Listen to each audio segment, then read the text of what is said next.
Bama football spring practice has concluded its 7th session, and we're going to talk about that. A couple of big visitors were there in Tuscaloosa yesterday.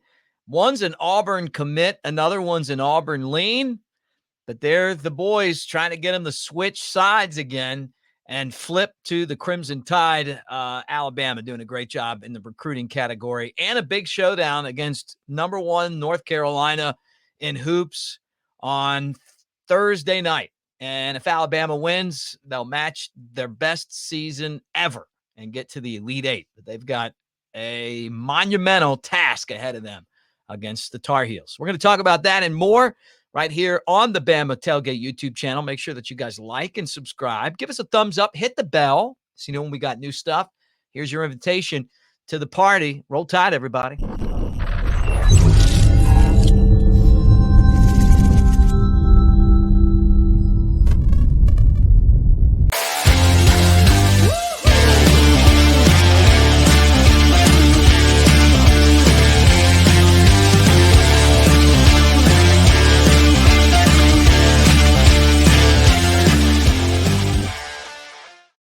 What do you say? What do you say? What do you say? There he is, big, sexy Elmo. You guys know him at Brett Elmore Show on WJLX. Part of our crew here. I'm Mick Gillispie at Broadcaster Mick. What's up, dude?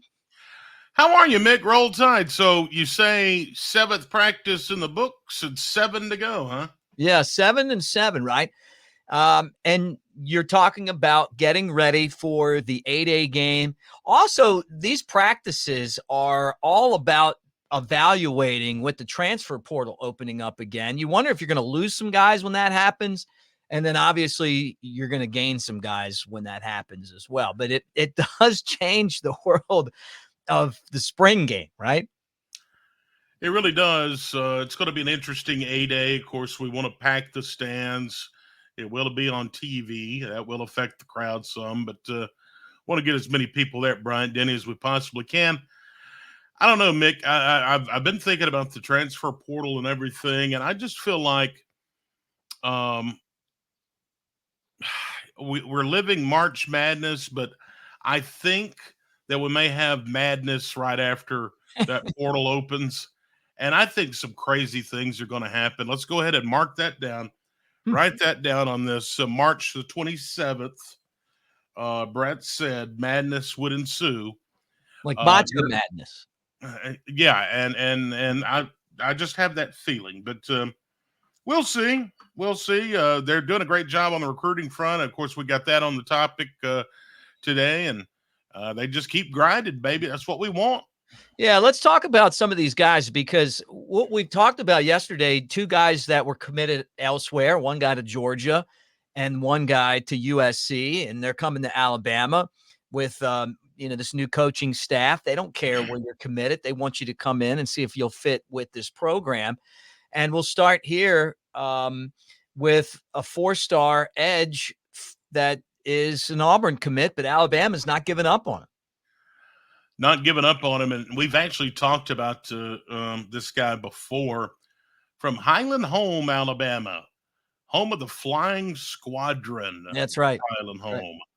Right. 4-star guy, edge guy. He's committed to Auburn, but hey, come to Tuscaloosa, see if it's a fit, and we'll figure it out. But pretty good football player. He plays his sophomore and junior year. He played both ways. You're going to see that at a school the size of Highland Home. But last season, 58 tackles, 13 of those for loss, 3 sacks, just all over the field. And plus, like I mentioned, he worked a little bit catching the football on the offensive side, 13 receptions for 246 yards. Then the year before that, once again, a 2-way player as a sophomore at linebacker and receiver. I think he had, he actually had a bigger year than he did his junior season. Had 79 tackles on the season and a bigger year on the offensive side.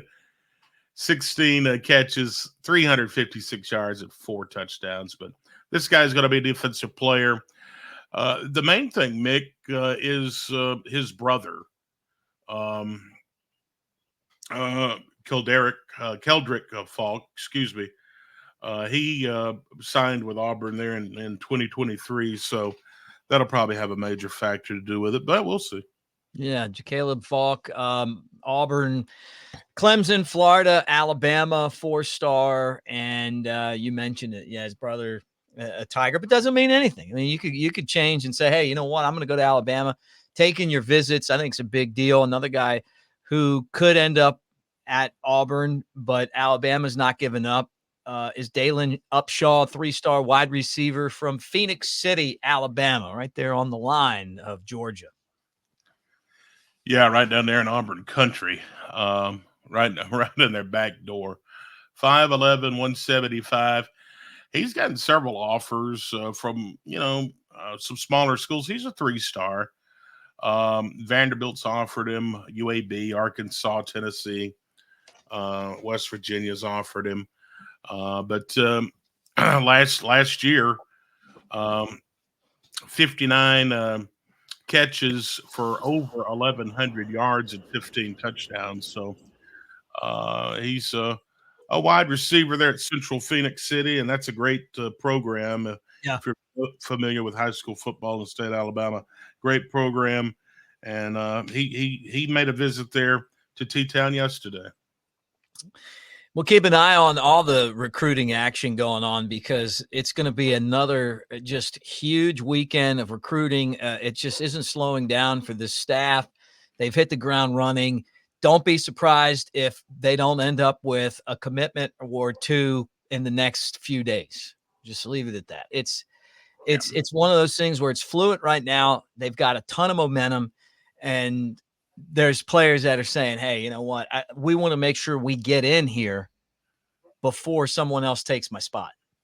Yeah, exactly. And they all talk to one another, like we mentioned, and word's spreading like wildfire, man. Alabama's the place to be. It always has been the place to be when Coach Saban was there and even before then. And the tradition continues, but love talking recruiting. And by the way, Mick, I want to say hello to Jimmy Sexton. Mm-hmm. Not the Jimmy Sexton that everyone knows, but he's an avid. Our Jimmy Sexton. The tailgate Jimmy. Yeah, the tailgate. Yeah, tailgate Jimmy Sexton. Ran into him yesterday, actually right outside of my studio in Jasper, and guy walked up to me and said, hey, watch you guys every day. And I told him I'd say hello to him today, and it was a pleasure chatting with him. Awesome. Well, good to see anybody that watches the shows. Jimmy, thank you, man, and roll tide. All right, let's talk Nick Saban.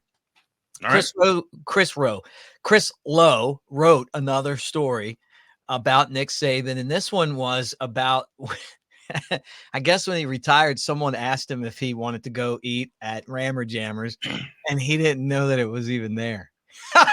Yeah.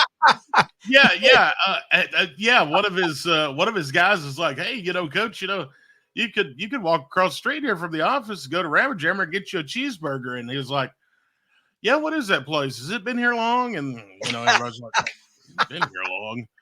Where have you been? There's a guy that owns it or used to own it that looks just like Nick Saban. Really? So yeah. So what would be funny is if he went in there and those two guys got together and they and then get the other guy that looks like them, which is Penn and Teller.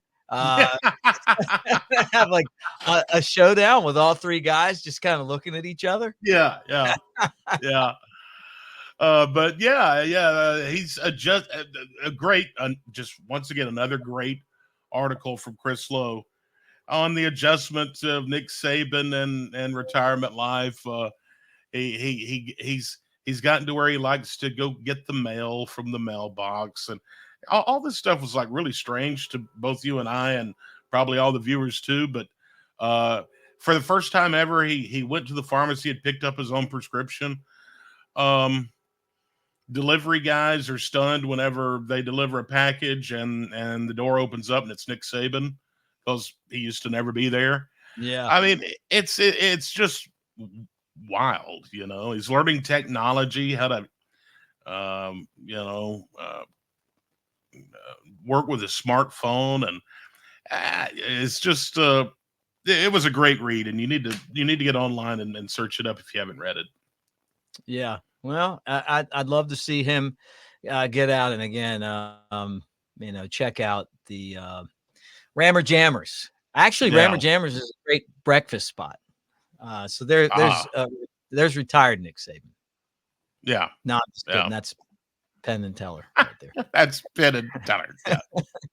I love it. Enjoy retirement. He deserves it. All right. Now let's talk about some basketball and a big showdown coming up on Thursday night. If Alabama wins, they would equal the best season in school history. The 2014 that got to the Elite Eight. You got to beat the number one teams to get there.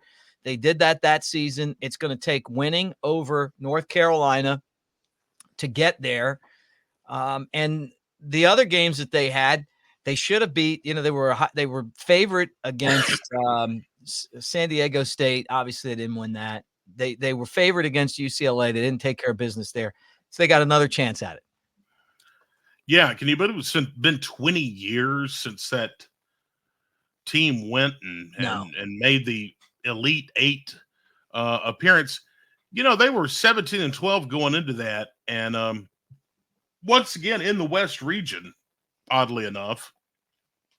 And remember, they had to upset a number one seed, and they did that in Stanford. Mm-hmm. To reach the Sweet 16, and then they beat the defending national champion Syracuse, and Mark Gottfried and his team moved on to the Elite Eight for the first time and the last time. Yeah, so we've got to get in there, and we've got to win, Mick. Wright sells questionable for the game. We'll see about that. The line's moved to 4.5. The ESPN predictor basically says this is a 50-50 matchup, toss-up. Both teams have won 2 out of their last 3 ball games. The difference is Alabama has scored over 100 points in 2 of those games. One of those games, and North Carolina has not. Who's going to win? Who knows? We'll see. Well, that's going to be fun. We'll be paying attention to that. And fingers crossed, Alabama's a 3.5-point dog. I saw where Jake Coker was actually on with me doing the Elephant in the Room podcast a couple days ago, and he was showing me where 90% of the money is on North Carolina, and he always loves that. That means he's betting against that.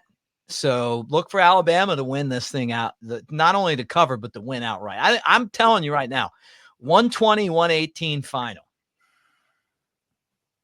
Be a hell of a game. The line has moved to 4.5. Wow, yeah, because everybody's putting their money on Carolina. Yeah, 4.5 is where it stands as of this broadcast. But yeah, everybody's loading up on North Carolina. Don't count Alabama out just yet. Like I say, man, if we come out and play our game, and as Jerry Reed, and you've had a lot of Jerry Reed experience. I have. When you're hot, you're hot. When you're not, you're not. If we come out hot, shooting the ball and just play some defense, we can win this ball game. Yeah. No, I'm with you, man. All right, guys, show was brought to you by Pearl River Resort over in Choctaw, Mississippi. Don't forget that now's a great time to go over there and enjoy the Sweet 16 at the Timeout Sports Lounge and Sports Book. You can go in there, Vegas-style sports book, lay down your bets. You got, a counter. You got kiosks. They take care of all of it there. You can bet on everything, not just basketball, but football, soccer, worldwide stuff. They've got every single major college and pro event on the televisions there, table games and slots, great music acts. You got the Augusta You Can Play, which is Dancing Rabbit Golf Course. They got the spa and the water park. It's really a great place. And Brett, I know you're excited about the music lineup. Yeah, you got the Wallflowers. You got Brian McKnight, Boys to Men. You have Big and Rich. Big and Rich with Gretchen Wilson and Cowboy Troy, and man, it's huge, huge. Yeah, And go spend some time over there and enjoy it because it's a great place. Yeah. And finally, I want everyone to know that you are on in the mornings. Yeah, 6 until 10 Central Time on WJLX 1015 FM and WJLX1015.com. All the streaming apps. You can download our free mobile app if you want to do that. And check it out, 6 until 10. All right, guys. Thanks for hanging out with us. We will talk to you again tomorrow unless something breaks. Roll Tide, everybody.